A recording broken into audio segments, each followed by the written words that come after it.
বিসমিল্লাহির রহমানির রহিম। দর্শক শ্রোতা, আসসালামু আলাইকুম। ন্যাচারাল মেডিসিন রিসার্চ সেন্টারের পক্ষ থেকে আমি ডাক্তার জহিরুদ্দিন আপনাদেরকে জানাচ্ছি শুভেচ্ছা। দর্শক, জনস্বাস্থ্যের জন্য গবেষণা ও জনসচেতনতার জন্য প্রচারণা শীর্ষক এই আলোচনায় আজকের আলোচ্য সূচি প্রথমত, শুধু কি ওষুধেই রোগ আরোগ্য হয়? দ্বিতীয়ত, মজবুত শারীরিক গঠন, রোগ প্রতিরোধ ও রোগ আরোগ্যে কাঁচা ফলমূলের উপযোগিতা কেন এত গুরুত্বপূর্ণ?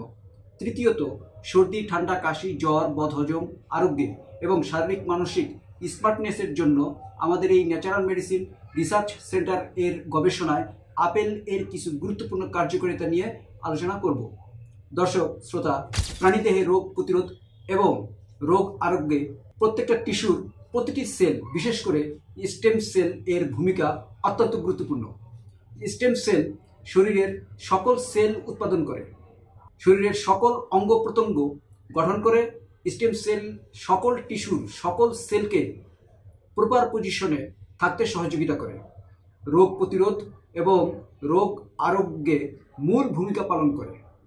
সর্বাপেক্ষা দীর্ঘজীবী এই স্টেম সেল শরীরের কোনো টিস্যু রোগাক্রান্ত হয়ে বিকৃত হলে আক্রান্ত টিস্যুর জন্য নির্ধারিত স্টেম সেল এসে আক্রান্ত সেলগুলোকে পুনর্গঠন করে রোগ শক্তিকে দূর করে টিস্যুটিকে সুস্থ স্বাভাবিক করে তোলে। এখন এই স্টেম সেল শক্তি অর্জন করে মূলত কাঁচা খাবার থেকে, অর্থাৎ যে যত বেশি কাঁচা খাদ্য খায় তার স্টেম সেল তত বেশি শক্তিশালী হয়। আর স্টেম সেল যার যত বেশি শক্তিশালী, তার শরীরের টিস্যুগুলো তত বেশি সুস্থ, ফলে শারীরিক গঠনও হয় মজবুত এবং রোগ প্রতিরোধ ক্ষমতাও হয় শক্তিশালী, কর্মক্ষমতাও হয় শক্তিশালী। দর্শক শ্রোতা, একটি বাস্তব উদাহরণ দিলে বিষয়টি বুঝতে আরও সহজ হবে। উদাহরণটি হলো, আমরা জানি গরু একটি গৃহপালিত প্রাণী। কৃষক এই গরু দিয়েই সারাদিন জমি চাষ করে এবং মালগাড়ি টানে। একটা জিনিস লক্ষ্য করে দেখেন, সারাদিন রোদে পুড়ে, বৃষ্টিতে ভিজে, কাদা পানিতে সকালে ঠিক যেই শক্তি এবং গতিতে গরু হাল টানত, বিকালেও প্রায় একই গতি এবং শক্তিতে এই গরু হাল টানছে, জমি চাষ করছে। অর্থাৎ দুর্বলতা, ক্লান্ত, শ্রান্ত খুবই কম।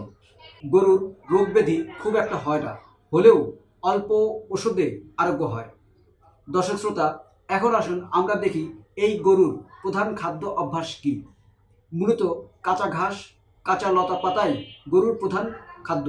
আমরা জানি আগুনের তাপে সেদ্ধ খাদ্যর সেলগুলো বিকৃত ও দুর্বল হয়ে যায়, ফলে শরীরের সেদ্ধ খাদ্যর উপযোগিতা কমে যায়।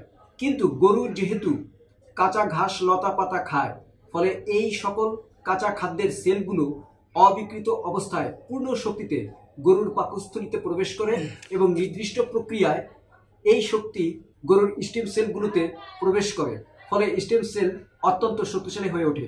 এবং যেহেতু গরুর স্টেম সেল শক্তিশালী, সেহেতু গরুর সকল টিস্যু সুস্থ সবল থাকে, সহজে রোগাক্রান্ত হয় না। আর এই জন্যই গরুর রোগ প্রতিরোধ ক্ষমতা এবং বিরতিহীন অক্লান্ত পরিশ্রম করার ক্ষমতা লাভ করে। দর্শক শ্রোতা, এইটুকু আলোচনা শুনে এখন আপনি কাঁচা ঘাস, লতা পাতা খাওয়ার সিদ্ধান্ত নেন না, কারণ কাঁচা ঘাস, লতা পাতা গরুর খাদ্য, মানুষের খাদ্য নয়। স্থান বা অঞ্চল ভেদে যে সকল ফল উৎপাদন হয়, ওই সকল কাঁচা ফলসমূহ ওই অঞ্চলের মানুষের জন্য উপযোগী। যেমন বাংলাদেশি ফল হলো আম, জাম, কাঁঠাল, পেয়ারা, লিচু, পাইনাপেল, আনারস, শসা ইত্যাদি।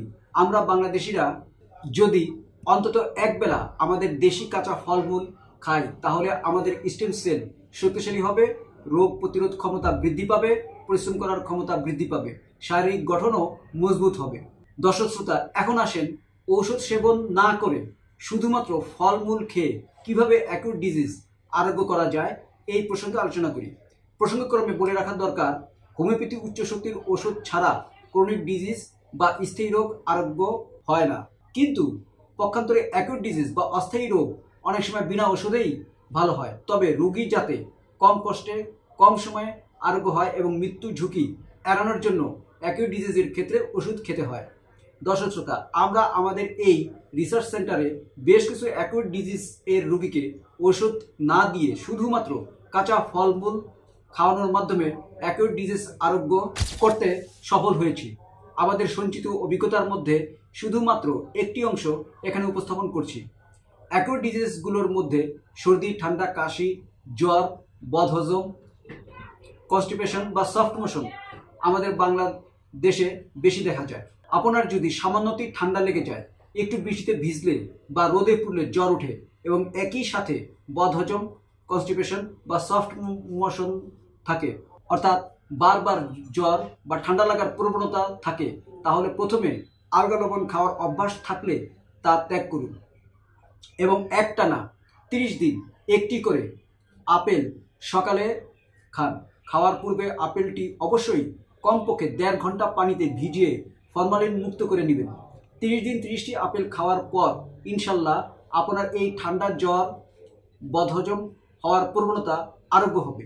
একই সাথে আপনার শারীরিক মানসিক জরাজীর্ণ ভাব দূর হবে এবং স্মার্টনেস বৃদ্ধি পাবে। যাদের দন্তরোগ আছে তারা উপকৃত হবেন, যাদের মুখে ব্রণ আছে তারা উপকৃত হবেন। বিশেষ করে ছেলে মেয়েদের যখন পিউবার্টি স্টার্ট হয় তখন মুখে ব্রণ দেখা দেয়। নিয়মিত আপেল খেলে এই ব্রণ আরোগ্য হয়। আমরা আমাদের এই রিসার্চ সেন্টারে একই সাথে 5 জন রোগীকে একটি করে 30 দিন 30টি আপেল খাওয়াই। প্রত্যেকেই আলহামদুলিল্লাহ ভালো সুফল পেয়েছে। এদের মধ্যে একজন আজকে আমাদের অনুরোধ রক্ষা করে রিসার্চ সেন্টারে উপস্থিত হয়েছে। এই পেশেন্টটিকে মূলত আমরা 30 দিন 30টা আপেল খাওয়াই নাই। তার মা রাতে আমাকে ফোন দিয়ে জানায় যে তার ছেলেটার জ্বর হয়েছে। আমি তার মাকে আপেল খাওয়ানোর পরামর্শ দিই। এখন আমরা এই পেশেন্টের সাথে আসুন কথা বলি। তোমার নাম কি? তানভীর। 1 মাস আগে রাতে যখন তোমার জ্বর হয়, জ্বর উঠে, তোমার আম্মা আমাকে ফোন করে জানায় যে তানভীরের জ্বর উঠছে। আমি তোমার আম্মাকে বললাম যে একটা আপেল খাওয়ান।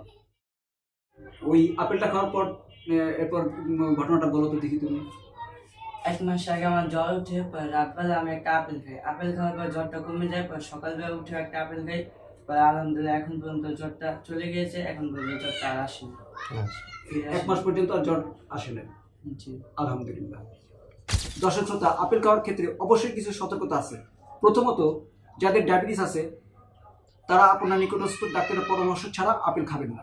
দ্বিতীয়ত, কারো যদি নেফ্রাইটিস বা হাইড্রোনেফ্রোসিস হয়েই যায় তাহলে আপনার নিকটস্থ ডাক্তারের পরামর্শ ছাড়া আপেল খাবেন না। তৃতীয়ত, কাঁচা ফলমূল খেলে যাদের ডিসপেপসিয়া হয় বা বদহজম হয় তারা আপনার নিকটস্থ হোমিও ডাক্তারের নিকট থেকে কাঁচা ফলমূল খেলে যাতে বদহজম না হয় এর জন্য নির্ধারিত ওষুধ খেয়ে এরপরে কাঁচা ফলমূল বা আপেল খাবেন। দর্শক শ্রোতা, কে কী ধরনের অ্যাকিউট ডিজিজ বা অস্থায়ী রোগে ভুগছেন এবং তা আরোগ্যের জন্য কী ফলমূল খাওয়া প্রয়োজন, এই বিষয়ে আমাদের সঞ্চিত অভিজ্ঞতা থেকে ফ্রি পরামর্শ নেওয়ার জন্য এই রিসার্চ সেন্টারে কল দিতে পারেন। ডিসক্রিপশনে নাম্বার দেওয়া আছে। আজকে এই পর্যন্তই। সবাই সুস্থ থাকুন, ভালো থাকুন। আল্লাহ হাফেজ।